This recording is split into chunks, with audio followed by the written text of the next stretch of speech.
আসসালামু আলাইকুম ওয়া রাহমাতুল্লাহি ওয়া বারাকাতুহু। শিমুল মেমোরিয়াল নর্থ স্কুল অ্যান্ড কলেজের দ্বিতীয় শ্রেণীর ইসলাম শিক্ষা ক্লাসে সকল শিক্ষার্থীকে জানাই স্বাগতম। আজকের ক্লাস উপস্থাপনায় আছি আমি মোহাম্মদ আব্দুল্লাহ, সহকারী শিক্ষক ইসলাম শিক্ষা।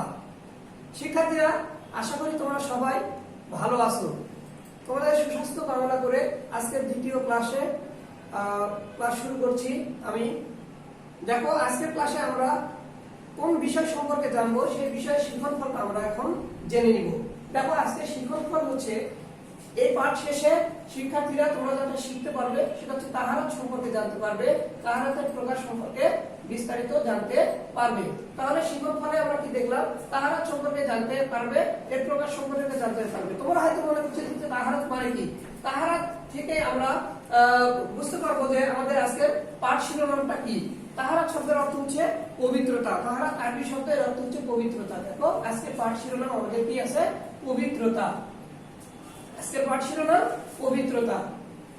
এবারে দেখো, এতক্ষণ হয়তো তোমরা খাতা কলম নিয়ে রেডি হয়েছো, তোমরা আলোচ্য বিষয় লেখার জন্য প্রস্তুতি গ্রহণ করেছো। দেখো, আমি তোমাদের সামনে আলোচ্য বিষয় পেজ ওপেন করেছি। তোমরা খাতা কলম নিয়ে প্রস্তুত হও এবং আলোচ্য বিষয়টা অতি শীঘ্রই উঠিয়ে নাও। দেখো, আজকের আলোচ্য বিষয় তাহারাত, তাহারাতের পরিচয়, তাহারাতের প্রকার, উপকারিতা, তাহারাত সম্পর্কে মুহাম্মদ সাল্লাল্লাহু আলাইহি ওয়াসাল্লামের বাণী, তায়াম্মুম। তোমরা হয়তোবা লেখা শুরু করে দিয়েছো। তোমাদের লেখা সুবিধার্থে আমি আরো একবার বলছি। দেখো, প্রথমে আছে 1 নম্বরে তাহারাত, তোমরা তাহারাত লিখবে। 2 নম্বরে আছে পরিচয়, পরিচয়টা লিখবে। 3 নম্বরে আছে প্রকার, প্রকার লিখবে। 4 নম্বরে আছে উপকারিতা, উপকারিতা লিখবে। মুহাম্মদ সাল্লাল্লাহু আলাইহি ওয়াসাল্লামের বাণী, এই কথাটা লিখে রাখবে। তারপরে তাহারাতের একটা প্রকার তায়াম্মুম, তায়াম্মুমটা লিখে নিবে। হ্যাঁ, এতক্ষণ হয়তো তোমরা লেখা শেষ করেছো। এবারে আমরা বিস্তারিত আলোচনায় যাব। দেখো, বিস্তারিত আলোচনায় আমরা প্রথমে তাহারাত সম্পর্কে জানবো, পবিত্রতা সম্পর্কে জানবো যে পবিত্রতা কাকে বলে, পবিত্রতার শাব্দিক অর্থ কি বা পারিভাষিক অর্থ কি। দেখো, পবিত্রতাকে আরবি ভাষায় তাহারাত বলে। তাহলে আমরা যে শিখন করে জানলাম যে তাহারাত সম্পর্কে আমরা জানতে পারবো এই তাহারাতটা কি? পবিত্রতার আরবি শব্দ, অর্থাৎ পবিত্রতাকে আরবিতে তাহারাত বলে। যেমন তাহারাত মানে পবিত্রতা। পবিত্রতা শাব্দিক অর্থ কি? পবিত্রতার শাব্দিক অর্থ হলো, পবিত্রতা অর্থ পাক সাফ হওয়া, পরিচ্ছন্নতা, পরিষ্কার পরিচ্ছন্নতা ইত্যাদি। দেখো, পরিভাষায় কি বলা আছে? পরিভাষায় বলা আছে নির্দিষ্ট নিয়মে পরিষ্কার পরিচ্ছন্ন পানি দ্বারা সমস্ত শরীর পাক সাফ রাখাকে বা ধৌত করাকে বলা হয় পবিত্রতা। তাহলে নির্দিষ্ট নিয়মে পরিষ্কার পরিচ্ছন্ন পানি দ্বারা সমস্ত শরীর পাক সাফ রাখাকে পবিত্রতা বলে। তাহারাত মানে, এখানে যদি আমরা জানলাম যে পবিত্রতা শরীরের পবিত্রতা বা শরীরকে পাক সাফ রাখার বিষয়টা যেমন আমরা এখানে জানলাম, তেমনি এই তাহারাতের আরেকটা অর্থ রয়েছে, আরেকটা বিশুদ্ধতার পবিত্রতা অর্জন রয়েছে, সেটা হচ্ছে আমাদের অন্তরের পরিশুদ্ধতা, পবিত্রতা। অন্তরের পরিশুদ্ধতাটা কি? অন্তরের পরিশুদ্ধতা হচ্ছে মহান আল্লাহ রাব্বুল আলামিনকে একক সত্তা হিসেবে বিশ্বাস করাটাই হচ্ছে অন্তরের পরিশুদ্ধতা। অর্থাৎ মহান আল্লাহ রাব্বুল আলামিনকে একক সত্তা হিসেবে মেনে নিতে হবে, তার তাওহীদকে অন্তরের মধ্যে প্রতিষ্ঠা করতে হবে। এটা হচ্ছে অন্তরের পরিশুদ্ধতা। শিক্ষার্থীরা, এরপরে আমরা পবিত্রতা সম্পর্কে মুহাম্মদ সাল্লাল্লাহু আলাইহি সাল্লাম কি বলেছেন সে সম্পর্কে জানবো। দেখো, পবিত্রতা সম্পর্কে রাসূল সাল্লাল্লাহু আলাইহি সাল্লাম বলেছেন যে আত-তুহুরু শাতরুল ঈমান, পবিত্রতা ঈমানের অঙ্গ। আত-তুহুরু শাতরুল ঈমান, অর্থাৎ পবিত্রতা ঈমানের অঙ্গ। তার আলোচ্য বিষয়ে আমরা আরেকটা বিষয় জেনেছিলাম যে তাহারাতের উপকারিতা। উপকারিতাটা কি? দেখো, পাক পবিত্র থাকলে দেহ মন ভালো থাকে, লেখাপড়ায় মন বসে, ফেরেশতাদের সাথে সম্পর্ক থাকে। তাহলে পবিত্রতা থাকলে এই উপকারিতা অর্জন করা হবে। তাছাড়া আমাদের ইবাদতের জন্য পূর্ব শর্ত হচ্ছে, ইবাদত করার পূর্ব শর্ত, অর্থাৎ ইবাদত করার পূর্বে আমাদেরকে প্রধান যে কাজ করতে হয় সেটা হচ্ছে পবিত্রতা অর্জন। এই জন্য আমাদের ইবাদতকে বিশুদ্ধ করার জন্য হলেও আমাদেরকে পবিত্রতা অর্জন করতে হবে। পবিত্রতা অর্জন ছাড়া কোনো ইবাদত কবুল হবে না। আর এছাড়া মহান রাব্বুল আলামিন বলছেন যে আল্লাহু ইউহিব্বুল মুতাতাহহিরিন, অর্থাৎ মহান রাব্বুল আলামিন পবিত্রতা অর্জনকারীদের ভালোবাসেন। তাহলে আল্লাহর ভালোবাসা এবং আল্লাহর সন্তুষ্টি অর্জন করার জন্য আমাদেরকে কি করতে হবে? পবিত্রতা অর্জন করতে হবে। পবিত্রতা অর্জন না করলে আমাদের কোনো ইবাদত কবুল হবে না। দেখো এরপরে আমরা যে আলোচনায় যাব সেটা হচ্ছে পবিত্রতার প্রকার নিয়ে আলোচনা করব। পবিত্রতাকে কয় ভাগে ভাগ করা হয়েছে? দেখো পবিত্রতার প্রকার, পবিত্রতাকে তিন ভাগে ভাগ করা হয়েছে। পবিত্রতাকে কয় ভাগে ভাগ করা হয়েছে? তিন ভাগে ভাগ করা হয়েছে। পবিত্রতাকে তিনটি ভাগ হলো, পবিত্রতার তিনটি ভাগ হলো অজু, গোসল, তায়াম্মুম। অজু, গোসল, তায়াম্মুম। অজু সম্পর্কে তোমাদেরকে কিছু একটু কথা বলি। দেখো অজু হচ্ছে অজু সম্পর্কে মহানবী সাল্লাল্লাহু আলাইহি ওয়াসাল্লাম বলছেন যে অজু হচ্ছে সালাতের চাবি। তবে সালাত আদায় করার পূর্বে আমাদেরকে কি করতে হবে? অজু করতে হবে। অজু কিভাবে করতে হয় হয়তোবা তোমরা জানো, তারপরে আমি আবার বলছি। দেখো অজু শুরু করার আগে দুই হাত কবজি পর্যন্ত ধুতে হয়। দুই হাত প্রথমে কবজি পর্যন্ত ধুতে হয়, তারপরে নাকে কুলি করতে হয়। গড়গড়া সহ তিনবার কুলি করতে হবে এবং নাকে পানি দিতে হবে। তারপর মুখমণ্ডল ধৌত করতে হবে। তারপর আমাদেরকে উভয় হাত কনুই সহ ধৌত করতে হবে। উভয় হাত কি করব? কনুই সহ ধৌত করব। এটা উভয় হাত, দুই হাতে আমরা কি করব? কনুই সহ ধৌত করব।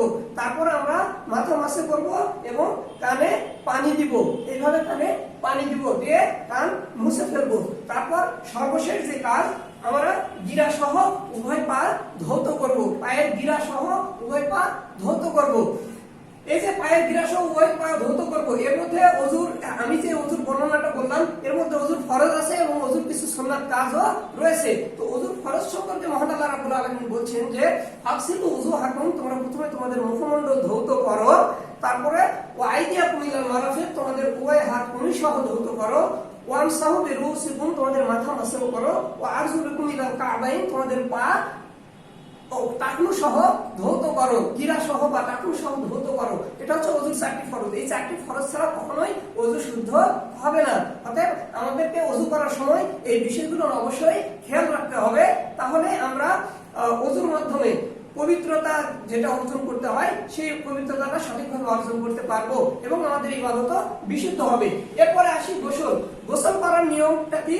গোসল করার পূর্বেও আমরা যখন পবিত্রতা অর্জন করব, আমরা যখন অপবিত্রতা থেকে, নাপাকি থেকে নিজেকে পবিত্র করে বড় পবিত্রতা অর্থাৎ গোসল করব, তখনও মহানবী সাল্লাল্লাহু আলাইহি সাল্লামের হাদিস অনুযায়ী আমাদেরকে কি করতে হবে? গোসলের পূর্বেও আমাদেরকে কি করতে হয়? ওযু করতে হয়। আগে ওযু করার পরে তারপরে আমরা গোসল করব। তো গোসল করার ক্ষেত্রে আমরা যে তিনটি কাজ বিশেষ করে আমাদেরকে করতে হবে। দেখো প্রথমে আমরা কুলি করব, অর্থাৎ গড়গড়া সহ কুলি করব।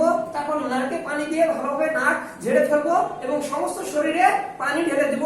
ডান দিক থেকে শুরু করব। যে কোনো কাজ আমরা ডান দিকে তিনবার, বাম দিকে তিনবার, এইভাবে সমস্ত শরীরে পানি ঢেলে দিয়ে আমরা গোসলের কাজ সম্পূর্ণ করব।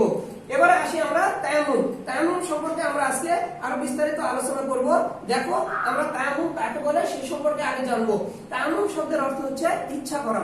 তায়াম্মুম শব্দের অর্থ কি জানলাম? ইচ্ছা করা। পবিত্রতা অর্জনের নিয়তে বিসমিল্লাহ বলে মাটির উপর দু হাত মেরে তাতে ফুঁক দিয়ে মুখমণ্ডল ও দু হাতের কবজি পর্যন্ত একবার হাত বুলাবে। আর এটা থেকে আমরা কি জানলাম যে তায়াম্মুমের ফরজ তিনটি। প্রথমে তায়াম্মুমের ফরজ হচ্ছে আমাদেরকে মনে মনে নিয়ত করতে হবে। নিয়ত করা বলতে মুখে পড়তে হবে বা মুখে বলতে হবে এরকম নয়, বরং মনে মনে আমাকে তায়াম্মুমের নিয়ত বা সংকল্প করতে হবে। এই যে তায়াম্মুমের ইচ্ছা করা বলা হয়েছে, এই ইচ্ছাটা হচ্ছে ফরজের একটা অংশ। কারণ প্রথমে তায়াম্মুমের নিয়ত করলাম, নিয়ত করার পরে উভয় হাত আমরা কি করলাম? মনে করো এটা মাটি, এই মাটির উপরে উভয় হাত আমরা এইভাবে মারলাম। মারার পরে উভয় হাত আমি মুছে নিলাম। নেওয়ার পরে প্রথমে দ্বিতীয় কাজ কি?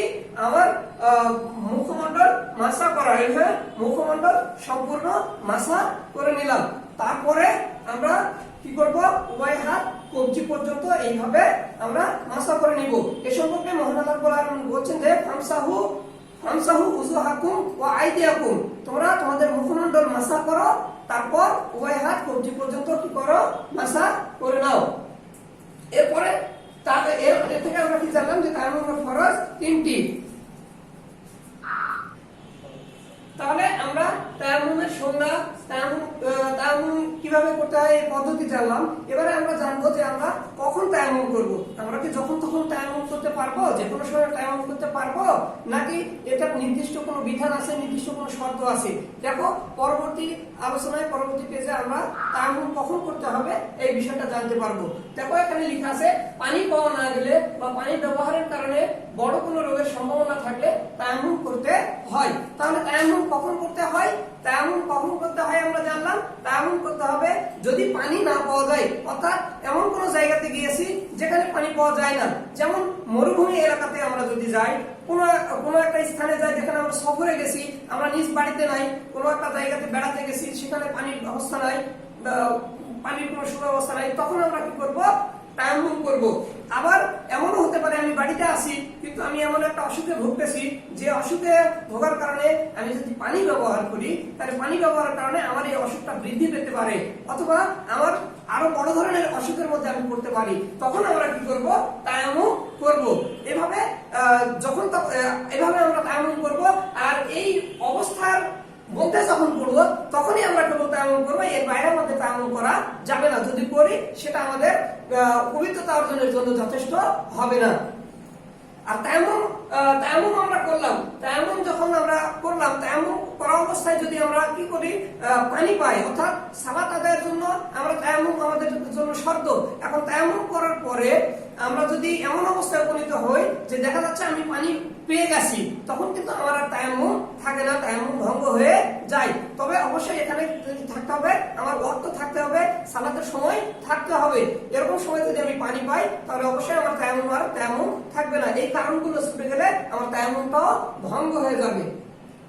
এরপরে আমরা জানবো যে সকল বস্তু দ্বারা তায়াম্মুম করা যায় সেই বস্তু সম্পর্কে আমরা বিস্তারিত জানবো। দেখো আমরা মাটি বা মাটি জাতীয় সকল বস্তু দ্বারা তায়াম্মুম করতে পারবো। তাহলে মাটি বা মাটি জাতীয় বস্তু কি কি? মাটি, বালি, ইট, পাথর ইত্যাদি এই জাতীয় বস্তু দ্বারা আমরা কি করতে পারবো? তায়াম্মুম করতে পারবো। তাহলে শিক্ষার্থীরা আমরা আজকের আলোচনা থেকে অনেক কিছু জানলাম পবিত্রতা সম্পর্কে। যেমন পবিত্রতা কাকে বলে, পবিত্রতার আরবি প্রতিশব্দটা কি, পবিত্রতাকে আরবি ভাষায় কি বলা হয় সেই বিষয়টা জানলাম। আরো জানলাম যে পবিত্রতার 3টা প্রকার জানলাম, ওযু, গোসল, তায়াম্মুম সম্পর্কে জানলাম। তায়াম্মুম কিভাবে করতে হয়, কখন করতে হয়, কোন কোন বস্তু দ্বারা করবো এই বিষয়গুলো জানলাম। আগামী দিন এই অংশের উপরে তোমাদের ফিডব্যাক নেওয়া হবে। এই ফিডব্যাক অবশ্যই ভালোভাবে দিতে হবে। আজকের এই আলোচনাটা তোমরা আশা করি মনোযোগ দিয়ে শুনেছো এবং ফিডব্যাক ভালোভাবে দিবে, এই আশাবাদ ব্যক্ত করে আমি আজকের মতো এখানে শেষ করছি। আবারও দেখা হবে পরবর্তী ক্লাসে ইনশাআল্লাহ। আসসালামু আলাইকুম ওয়া রাহমাতুল্লাহি ওয়া বারাকাতুহু।